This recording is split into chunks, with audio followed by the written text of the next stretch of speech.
Ahmad channel से माइकई ma'am पुनः पुतराम उच्चबगल कौन खुरमजरी फोंब पाचे हेडलाइन पाउसिंग पुदुना लाचरी ताबिसी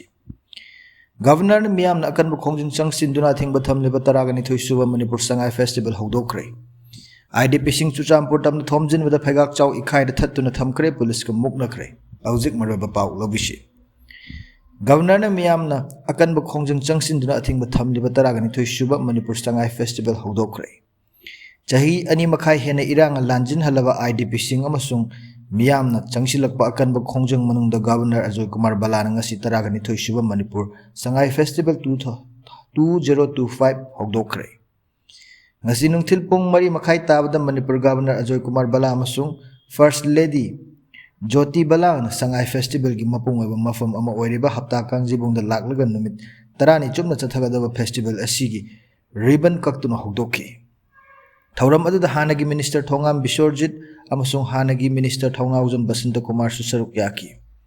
मणिपुर की chief secretary doctor Puneet Kumar Goel security adviser tourism secretary tourism director सुसरुक याकी ngasi haukiba Manipur Sangai festival असी पांगथोक पिगनु हाइदुना ngarangdagi hauna IDP sing civil society organization sing na akanbu khongjing changsil lakhibani ngasi su makha tane imphal gi tongan tongan ba mafam sing da khongjing changsin khibaga loinana police का अकन मोंग मुकना दुना अशोक अपन कया अमा यावना खरबनी फिबम असिदा संगाई फेस्टिवल हौदोकपगे थौरम असिदा अकायबा पिरकद्रा हाइबगे चिंगनाबा लेबदगी ngaraangdagi हौना फेस्टिवल असिगी मेन वेन्यू ओरिबा हप्ता कांगजिबुंगी अकोइबदा सिक्योरिटी सिंग अकन मोंग ngaksenबगी थबक चथदुना लाखी हप्ता कांगजेबुंगी चंगफम द सिक्योरिटी न बैरिकेड अमसुंग बट वेयर सिंग फावबा सीजन दुना थत्तुना थमकी हप्ता कांगजेबुंग द लाखलिबा सिंगबु चेक तौरगा चंगनखी ममांगी एडिशन द पांगथोकिबा संगाई फेस्टिवल हौदोकपगी थौरम सिंग द मीना चिकना चाइनाबा ngamdana तिनखिबनी फेस्टिवल अदुबु येंगबा लाखिबा मिसिंगबु एंट्रांस गेट चंगबदा क्यू लेफनदुना सेनाबदा सिक्योरिटी सिंग अवाबा ओहनखिबनी अदुबु ngasi haudokiba festival asidadi mi ningthina tinba haibadu oikidre mafam aduda teliba missing adu tongan ba government ki department ki official sing festival asida stall hanglaba missing amadi atai invite sing loina security personnel singi missing ayamba oiki ngasi ahoba numita hapta kangjibung da hangba stall kunthra natana atai di mi leite stall ayamba mi pumhang hangki ngasi numidang wairam bot bega chandra open air theater da manipur governor Ajay Kumar Bhalla MLA Thongam Biswajit MLA Thounaojam Basanta Kumar chief secretary doctor PK Goel tourism secretary Hungyo Worshang अमदी अतै security अमदी department के मकोक थोंबो official सिंग कयाना सरुक यारगा festival दो हौदोकपगी formal function पांगथोकी JN Manipur dance academy के artist सिंग अमदी महिरोई सिंग संगाइबु कनबियु हाइबु वाखलोन द युमफम ओइबु जगोई इसे की परफॉर्मेंस अम थौरम अदुगी हेक हौबगा उठकी मदुदा मणिपुर के गवर्नर अजय कुमार बलान सु अपेन फोंदोकी फेस्टिवल से हौदोकपगी थौरम द चीफ गेस्ट ओइखिबा मणिपुर के गवर्नर अजय कुमार बलान हाइकी नुमित तरानी चुपना चथगदौरिबा फेस्टिवल असी इचम चमना हेक्ता पांगथोकपदि नते फेस्टिवल असिना लमदम असिगी सोथरब सिमेलोन अदु अमुक हिंगत हनबगा लोइनना हौखिबा चही अमा अनि असिदा लमदम असिगी मियाम थेंगनरिगा लाक्लिबा सिंगनबा कया अदु मायोकनदुना लमदम असिदा अनौबा पुनसिरोल अमा पुरकनबा होनमिनबनी गवर्नर AK बलाना हाइकी मणिपुर बु हानगुम मणिपुर की हानगी निंगथीरबा मणिपुर इंगतप लैबा मणिपुर अदु अमुक हंजिनबा ऑर्गेनाइजर अमदि अतै स्टेक होल्डर पुनमंगना होनमिनसी फेस्टिवल असिगी द आर्टिस्ट सिंग उलिबा परफॉर्मेंस सिंग असी चुमना खकिंग हाकी पोथानबा एंटरटेनमेंट खक्त नतना लमदम असिगी पुवारी अमदि कल्चर गा मरी लैनबा वहानथोक कया अमसु मियामना द खंगहलिबनी ngasi जैन डांस अकादमी न उठखिबा परफॉर्मेंस अदोमक लमदम असिगी संगाइबु कन्ननबा होनरिबा असिदा थेंगनरिबा इशू अमदि संगाइबु कनबियु हाइबा पाउजल अदु यामना निंगथिन उली हाइना गवर्नर न फोंदोकी हंदकी पांगथोकलिबा तरागनिथोई सुब मणिपुर संगाई फेस्टिवल एडिशन असी स्टेट असिगी बिशेमपुर डिस्ट्रिक्ट अमसुंग माउदसु पांगथोकली फेस्टिवल मनुंग असिदा कंगफालगी अमदि इसिंगदा पांगथोकदबा एडवेंचर की इवेंट कयासु यावरी इंडिजिनस की ओइबा स्पोर्ट्स क्राफ्ट्स ग्लोबल अमदि लोकल की ओइबा चान थंगनबा मथेल लुकोय कयासु पुथोकदौरी मरम अदुना पांगथोकलिबा संगाई फेस्टिवल से मसक थोकबा फेस्टिवल अमा हाइबदु पुन्ना ओहेनमिनसी हाइनसु गवर्नर अपील तौखी Governor Balana haiki hauzik IDP sing ichil inau sing na thengnariba awaba khudong chadaba sing asi government su yamna lum lowi government ke maikai dagi su makhoi gi yaifa thorang kaya ama paikhatuna lakli government na tangkak naina makhoi gi rehabilitation tawduna senthang kaya pithaduna makhoi gi yum makai semjin sajin ba kaya su tawri mahak na hai hauzik phawba yum lising amage mathakta IDP sing do sakre state asida president rule laklaba matung lising nipan sananabagi senfam thadarakre adubu pumnamak asi sabal loisin ba haibasidi matam khar changkhigani governor haiki lebak pumbagi manungda Manipur state asi top culture and heritage ki lan amani lamdam asigi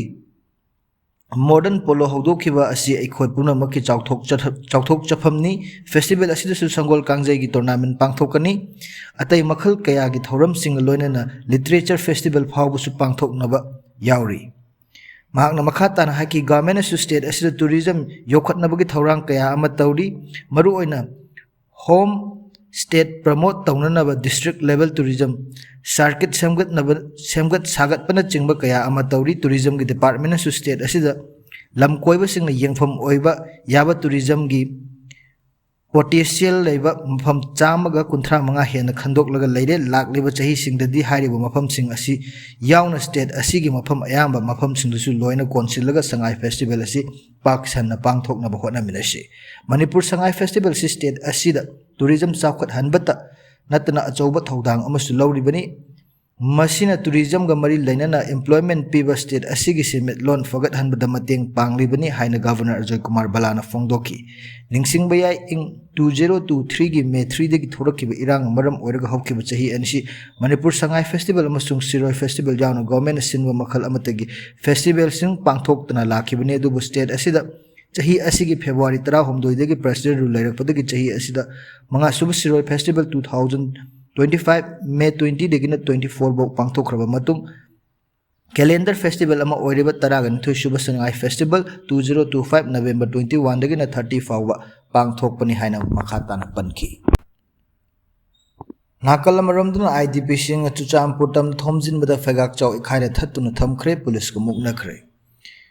kumja 2023 dagi